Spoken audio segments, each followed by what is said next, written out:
Hello everyone, welcome back. We're in part 4, Pokemon Crystal. Where we burn more Bellsprouts. Pretty much. Though we also take this part to take care of the gym too, so there's that. But first, we gotta burn more Bellsprouts. Though, Bellsprout Tower is, in Gen 2, completely optional. I do hear that in the remake, Heart Gold and Soul Silver, it is no longer optional. You have to come to Sprout Tower. And get the TM for Flash. You're still upset that they still haven't gotten rid of HMs, huh? Oh, yes. And if you don't mind me getting on my soapbox for about 5 seconds, I think they should just turn all TMs into HM. All HMs into TMs already and be done with it. Thank you. I don't really see the point. The whole, certain moves that can't be unlearned that easily is still a valid point in certain spots. Because it forces you to make certain decisions. Or just capture the HM slave. Yep. And waste one of my 6 Pokemon slots on it. You just don't like making that kind of decision. Oh, hey, Dickless. And I can't just, have an axe to cut down the giant bush in my way. It could be like, hey, look. Wow, my flamethrower really cuts through the competition. Yes, there's another thing. Why can't I use multiple solutions to your one stupid problem? Or better yet, why don't I just walk around the bush where I can? At least I'll give Gen 6 some credit. In X and Y, those bushes that you have to cut down look like it really hurt to walk through them. And yet, if you take 2 steps to the side, you can just walk through the slightly taller grass, which has no Pokemon in it. What was that, lighteagle? I think in one generation, when you try to touch the bush that is you can cut down, it says that it's some kind of thorny path that you can't walk around. Or something like that. And this was Gen 1? It was one of generations, I can't remember which one. I don't recall. The thing is as much as I remember oh my god, playing... Hoot! Oh my god, he's something different! We must kill it! Quickly, before it glares at us. Or whatever Foresight technically does. He's identified me! He must not be able to live! He has seen my face. Must be killed. I don't think I ever got how Foresight is supposed to make physical attacks suddenly work on ghosts. Yeah, it's kind of a weird idea. I mean, with Lock-On, I guess, maybe?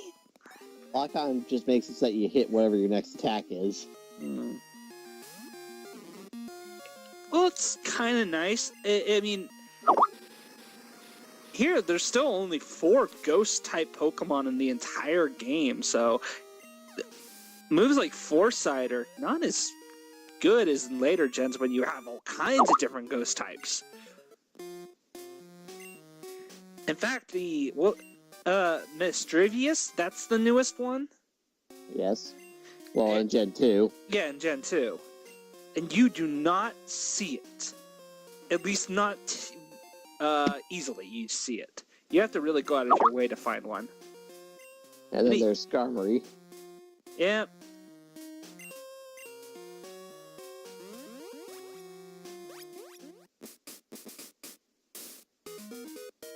Was this still the generation where Gengar was a really good one? Yeah, Gengar in Gen 2 is really good. I thought about catching a Haunter for the team, but I said to myself, no, I've used that one many, many times before. Besides, you get traded to get a Gengar. Yeah.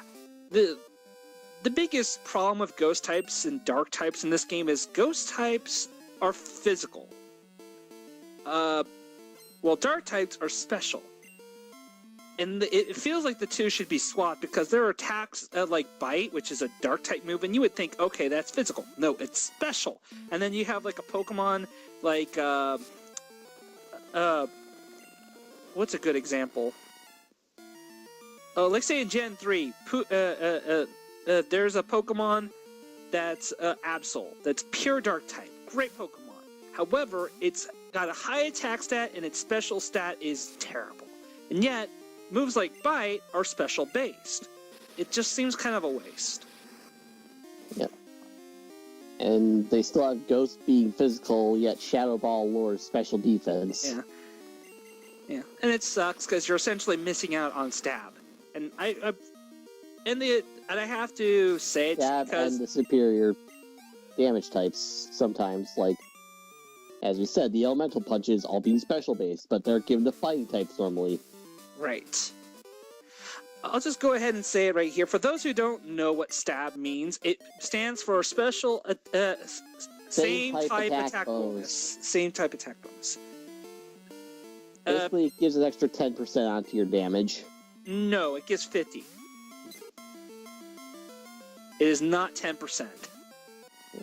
I keep forgetting. Something's 10%. I keep forgetting the damage formulas in this game. The damage formula works as 1.5 damage more for if you're using Stab.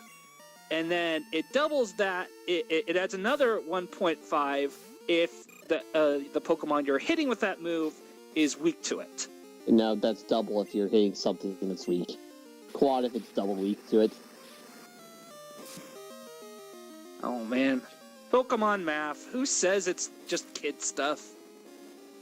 You haven't seen the EXP formulas. Don't even get me started. The problem is with the XP formulas, it changes with each generation.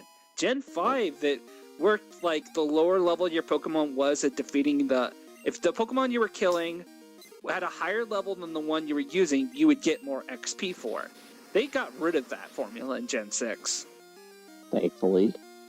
Instead, they kind of have like a flat XP rule that each Pokemon in the game gets out a certain number of XP per times whatever its level is. It will always do that. But on the other hand, in Generation 6, it's kind of easy to level up anything thanks to new experience share. Yeah, and I kind of miss it. That's the only thing I have a problem with early generations is grinding is hard. Legitimately difficult. You just don't level up that fast. And actually, I'm kind of happy. You evolved, Matt! You got a mohawk! Boo.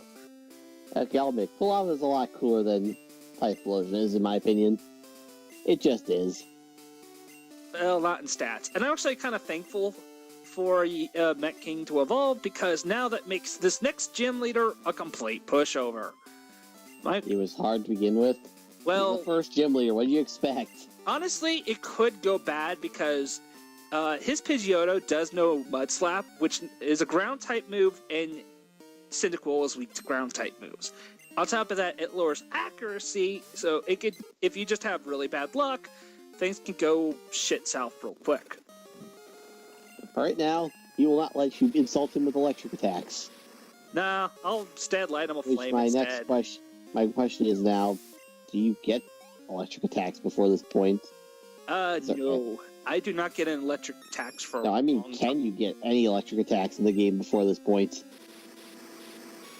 No. The only thing you can get that you can get super effective damage on is catching a Geodude and having it learn Rock Throw, which is not a bad plan. It pretty much makes this gym really, really easy.